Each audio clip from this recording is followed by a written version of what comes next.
अब हम डिस्कस करने वाले हैं काइलूरिया। काइलूरिया क्या होता है? काइलूरिया जो रहता है इसमें जो पेशेंट होता है वो मिल्की व्हाइट यूरिन पास करता है। मिल्की व्हाइट यूरिन जो होता है क्यों पास होता है? क्योंकि लिम्फो यूरिनरी फिस्टुला बन जाता है। लिम्फो यूरिनरी फिस्टुला बनने की वजह से काइल जो रहता है वो लीक करता है यूरिनरी ट्रैक्ट में। यूरिनरी ट्रैक्ट में लीक करता है और वो व्हाइट दिखता है। व्हाइट क्यों दिखता है? क्योंकि काइल में जो रहता है वो ट्राइग्लिसराइड्स होते हैं और काइलोमाइक्रॉन्स रहते हैं। तो अब इसका जो इटियोपैथोजेनेसिस है, वो क्या होता है? ये बेसिकली 2 चीज़ें होती हैं। सबसे पहले हम समझ लेते हैं लिम्फ नोड्स के बारे में। जो लिम्फ नोड्स होता है, अगर ऊपर से थोरैसिक आता है और नीचे से राइट लंबर और लेफ्ट लंबर, और ये जो रहता है यहाँ पे किस सिस्टर्ना काइली पे मिलते हैं। तो यूजुअली क्या होता है कि कई बार क्या होता है, ये जो ऊपर से थोरैसिक आ रहा है ये रिगर्जिटेट करके राइट लंबर और लेफ्ट लंबर में चला जाता है, तो किडनी में ये एज अ काइल्यूरिया प्रेजेंट करता है। दूसरा ये रीजन है कि इसमें कहीं ऑब्स्ट्रक्शन हो जाए, ऑब्स्ट्रक्शन हो जाता है तो कोलेक्टर्स बन जाते हैं। कोलेक्टर्स जो रहते हैं रीनल पेल्विस में फट जाते हैं जिसकी वजह से काइल्यूरिया होता है। तो 2 थ्योरी जो दी जाती हैं, वो पहला रहता है रिगर्जिटेटिव थ्योरी। रिगर्जिटेटिव थ्योरी में तो वही थोरैसिक डक्ट से काइल जो रहता है वो रिगर्जिटेट करके रीनल सिस्टम में चला जाता है। और दूसरा रहता है ऑब्स्ट्रक्टिव थ्योरी। ऑब्स्ट्रक्टिव थ्योरी में क्या होता है कि कोई ऑब्स्ट्रक्शन हो जाता है, ऑब्स्ट्रक्शन होने के बाद जो काइल रहता है तो वो रीनल पेल्विस में जाता है। फिर कुछ जो रहता है कंजेनाइटल होते हैं। कंजेनाइटल जो रहता है वो सिंड्रोमिक होते हैं। जो सिंड्रोम है वो होता है, एक सिंड्रोम होता है नोलन सिंड्रोम, दूसरा टर्नर सिंड्रोम और तीसरा होता है गोरहम स्टाउट। गोरहम स्टाउट जो ये 3 सिंड्रोम होता है, इसमें कंजेनाइटल लिम्फेटिक मैलफॉर्मेशन होता है। अगर हम बात करें और जो कॉजेज़ होता है तो ट्रॉमा की वजह से हो सकता है, ट्यूबरक्लोसिस की वजह से हो सकता है, या कोई सर्जरी पेशेंट ने कराई है, लिम्फेडेनेक्टमी या एरिथ्रोपेक्टोमिया सर्जरी, तो उसके बाद काइलूरिया डेवलप कर सकता है या किसी मैलिग्नेंसी में। बट इन सब में जो मोस्ट कॉमन कॉज़ होता है वो इन्फेक्शियस कॉज़ होता है, and that is filariasis. Filariasis जो रहता है मोस्ट कॉमनली जो रहता है वो वुचरेरिया बैंक्रफ्टी से होता है, जबकि और भी कॉजेज़ हो सकते हैं जैसे टीनिया या मलेरिया के इन्फेक्शन से भी हो सकता है। But most common is filariasis caused by Wuchereria बैंक्रफ्टी।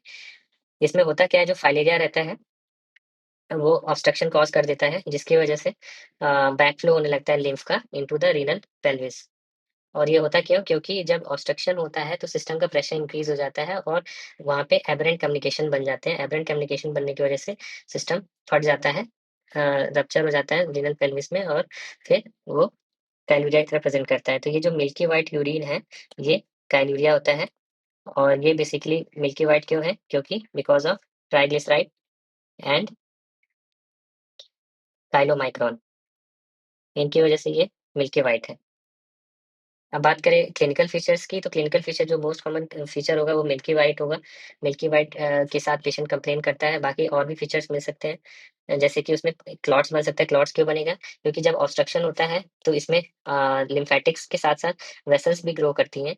Vessels भी कोलेट्रस ग्रो करती हैं और ये रीनल पेल्विस में फट जाती हैं जिसकी वजह से हेमेचूरिया होता है। हेमेचूरिया या क्लॉट्स बनेगा अगर ज़्यादा ब्लीडिंग होती है, और पेशेंट को कभी-कभी पेन भी होता है।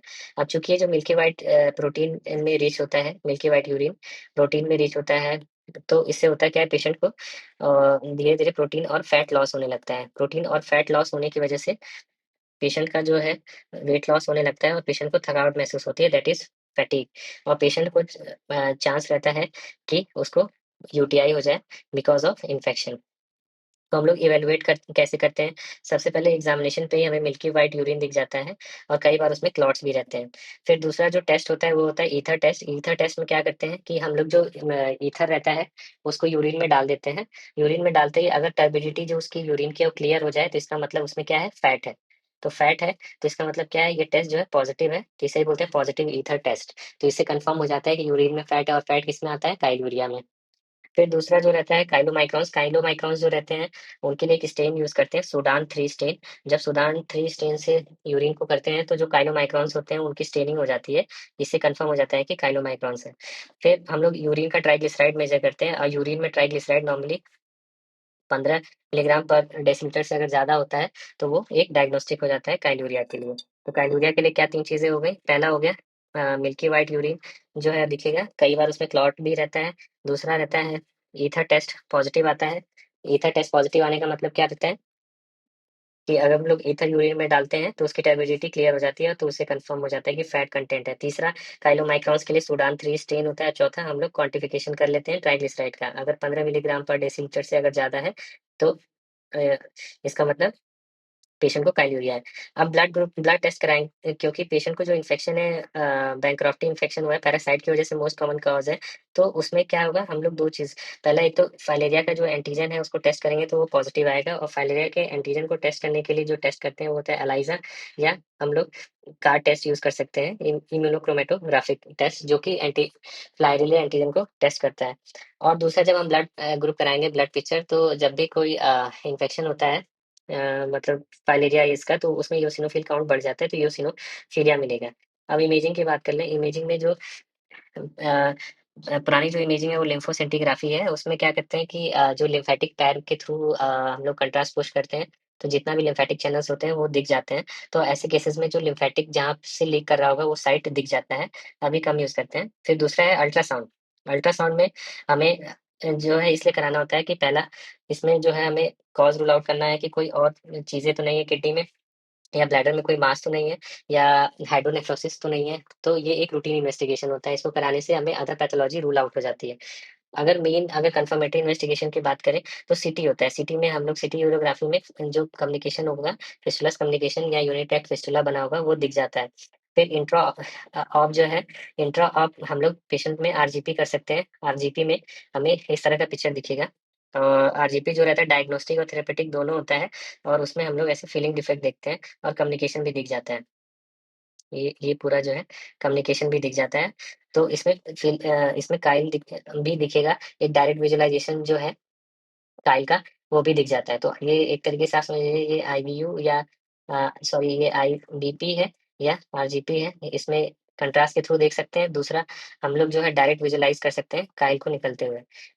तो ये चीज़ रह गया। तीसरा, सिटी यूरोग्राफी से हम लोग जो है फिस्टुलस कम्युनिकेशन को कन्फर्म कर सकते हैं, और एमआरआई जो है लिम्फोएंजियोग्राफी जो है वो लिम्फोसिंटिग्राफी की तरह ही है, एडवांस मेथड है इसका।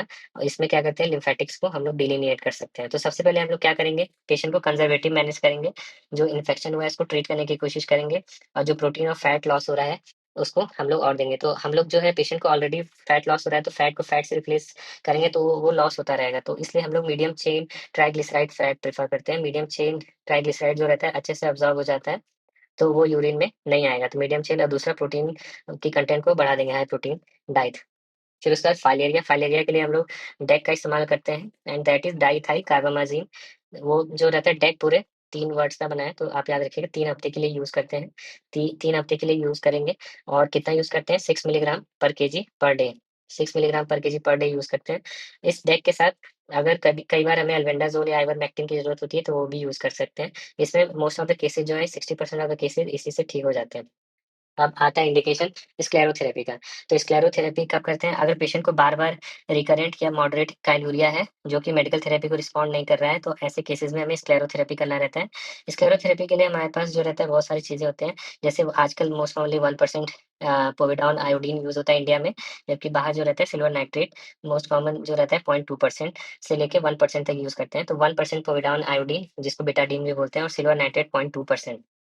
इसमें क्या करते हैं, आरजीपी कैथेटर के थ्रू हम लोग जो रहता है ये देखिए, हम लोग जो है आरजीपी कैथेटर के थ्रू जो ये आरजीपी कैथेटर है, यूरेट्रिक कैथेटर, तो यूरेट्रिक कैथेटर के थ्रू हम लोग जो है विजुअलाइज़ करेंगे, लोकलाइज़ करेंगे, और लोकलाइज़ करने के बाद हम लोग जो कंट्रास्ट होगा, कंट्रास्ट को हम लोग पानी में मिलाने के बाद एक्वा सॉल्यूशन बनाते हैं, उसको हम लोग या तो सिल्वर नाइट्रेट या पोविडॉन आयोडीन यूज़ कर सकते हैं, और उसको इंजेक्ट करते हैं।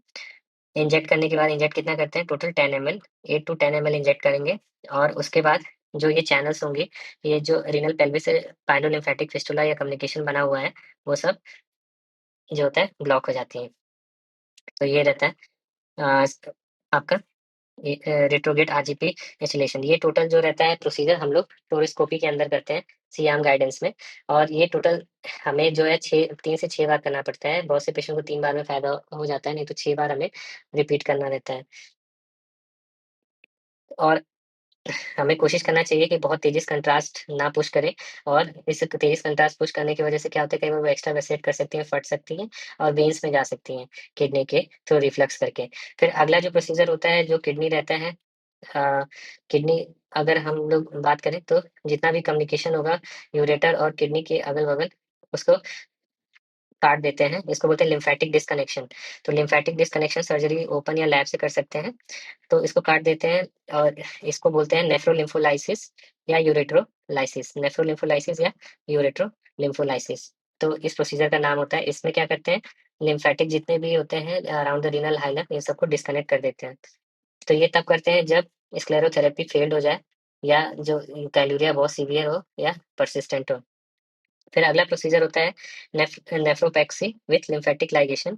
इसमें भी ये एक अल्टरनेट मेथड होता है और जितने भी लिम्फेटिक्स होती हैं उनको हम लोग लाइगेट कर देते हैं। फाइनली जो हम लोग रहता है नेफ्रेक्टमी कर सकते हैं इन केस अगर पेशेंट ठीक नहीं हो रहा है या रीनल ऑटो ट्रांसप्लांटेशन किडनी को एक जगह से उठा के दूसरी जगह कर सकते हैं इन केसेस ऑफ रिफ्रैक्टरी या कॉम्प्लेक्स केसेस में या कैप्सुलेक्टमी कर सकते हैं।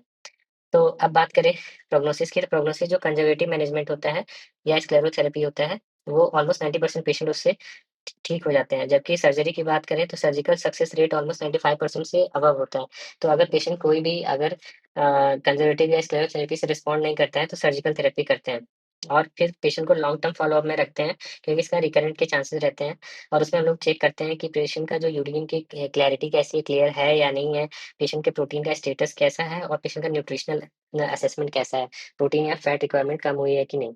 तो हम लोग यहाँ एक बार फिर से समझ लेते हैं, जो ये थोरैसिक डक्ट है और ये राइट लंबर और ये लेफ्ट लंबर ये जाके मिलते हैं सब के सब ये सिस्टर्ना काइली में। सिस्टर्ना काइली में अगर यहीं पे कई बार यहाँ पे ऑब्स्ट्रक्शन हो जाता है, ऑब्स्ट्रक्शन होने की वजह से यहाँ पे ज ऑब्स्ट्रक्शन हो गया तो यहाँ पे अदर कोलेट्रल्स बन जाती हैं जिसमें फिर बाद में रप्चर कर जाते हैं किडनी में, तो इसको ऑब्स्ट्रक्टिव बोलते हैं। और दूसरा होता है थोरैसिक डक्ट जो रहता है ये रप्चर करके फिर इस साइड आ जाती हैं और राइट लंबर या लेफ्ट लंबर में ड्रेन करती हैं। तो ये रिगर्जिटेटिव टाइप का होता है।